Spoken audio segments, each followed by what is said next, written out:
किसने अधिकार दे दिया कि कोई हमारी धार्मिक आस्था से छेड़छाड़ करे या हमारी भावनाओं को ठेस पहुंचाए? धर्म का मजाक न बनाए। अपनी जड़ें बदलता है क्या?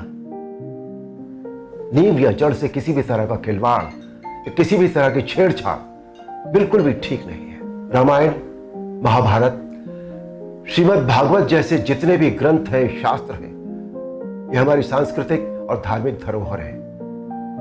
हमें अपनी सभी सांस्कृतिक और धार्मिक धरोहरों और मान्यताओं को जैसी वो हैं वैसी ही बनाए रखना चाहिए।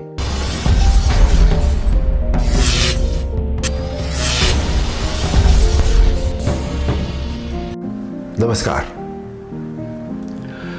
4 दिन पहले जब फिल्म आदिपुरुष का टीजर रिलीज हुआ, तब से लेके अभी तक चारों तरफ एक हंगामा है, एक शोर है। चैनल्स में, जर्नलिज्म में, एडवर्टाइजर्स में, संत समाज में चारों तरफ एक शोर है, चारों तरफ डिबेट्स हो रही है, चारों तरफ भली बुरी बातें कही जा रही है।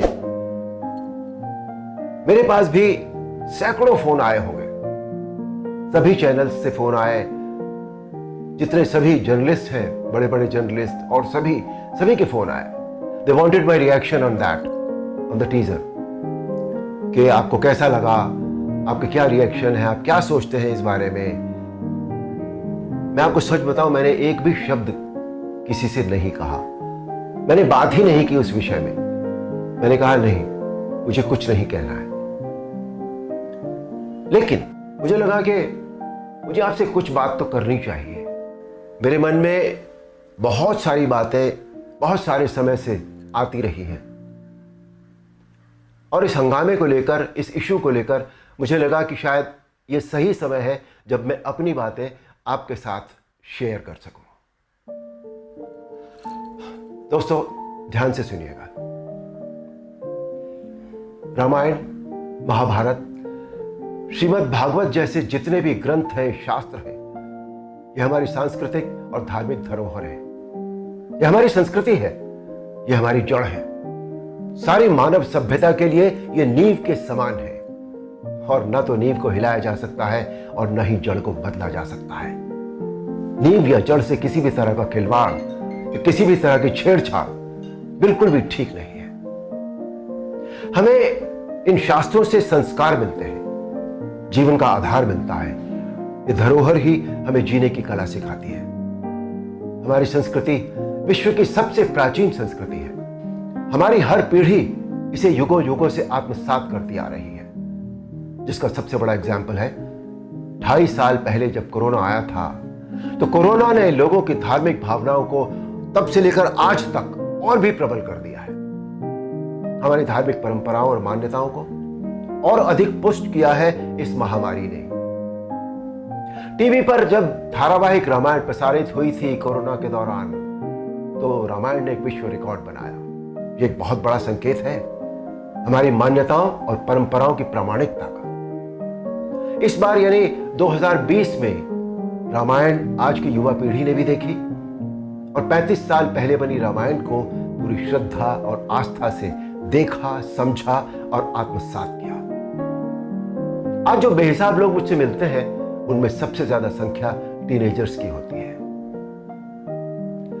दोस्तों, 500 साल के संघर्ष, अथक प्रयत्न और जद्दोजहद के बाद, न जाने कितना रक्त बहाने के बाद, हमें राम मंदिर के पक्ष में निर्णय मिला, और वहां एक भव्य मंदिर का निर्माण हो रहा है, जो 2024 तक पूरा भी हो जाएगा। अप्रिशिएट करने वाली बात यह है कि मंदिर को भव्यता देने के साथ साथ उसकी आत्मा और मौलिकता को ज्यों का त्यों रख कर यह मंदिर बन रहा है। हमें अपनी सभी सांस्कृतिक और धार्मिक धरोहरों और मान्यताओं को जैसी वो हैं वैसी ही बनाए रखना चाहिए। उनमें किसी भी तरह के बदलाव की न तो जरूरत है, न करना चाहिए, और न ही किसी और को करने देना चाहिए। भला कोई अपनी नींव हिलाता है क्या? कोई अपनी जड़ें बदलता है क्या? हमारी इन धार्मिक सांस्कृतिक मान्यताओं और परंपराओं को किसी भी तरह का कोई नयापन देने की आवश्यकता नहीं है।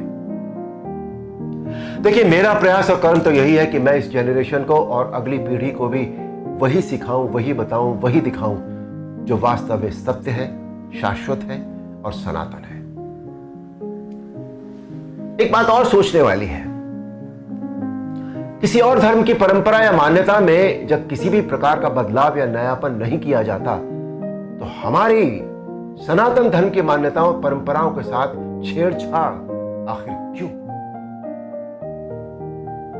आजकल ये चलन सा बनता जा रहा है कि सनातन धर्म का मजाक बनाओ, देवी देवताओं के ऑब्जेक्शनेबल पोस्टर बनाओ, अभद्र भाषा में बोलता हुआ दिखाओ। आखिर किसने अधिकार दे दिया कि कोई हमारी धार्मिक आस्था से छेड़छाड़ करे या हमारी भावनाओं को ठेस पहुंचाए? कुछ फिल्म मेकर्स, कुछ राइटर्स, कुछ पेंटर्स, कुछ एक्टर्स, कुछ एडवर्टाइजर्स को इस बात का विशेष ध्यान रखना चाहिए कि वो क्रिएटिव लिबर्टी के नाम पर धर्म का मजाक न बनाए और न ही किसी की मान्यता या परंपरा को तोड़ मरोड़ कर प्रस्तुत करें।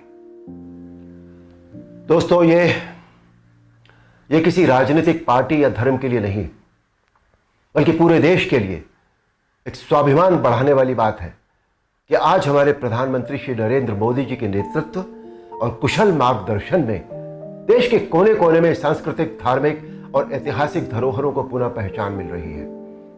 स्थान स्थान पर कॉरिडोर बनाए जा रहे हैं जिनसे हमारी इन धरोहरों की रक्षा भी हो रही है, उनका पुनर्निर्माण भी हो रहा है, साथ ही उनकी मौलिकता भी यथावत रखी जा रही है। मोदी जी, ये देश सदैव आपका ऋणी रहेगा।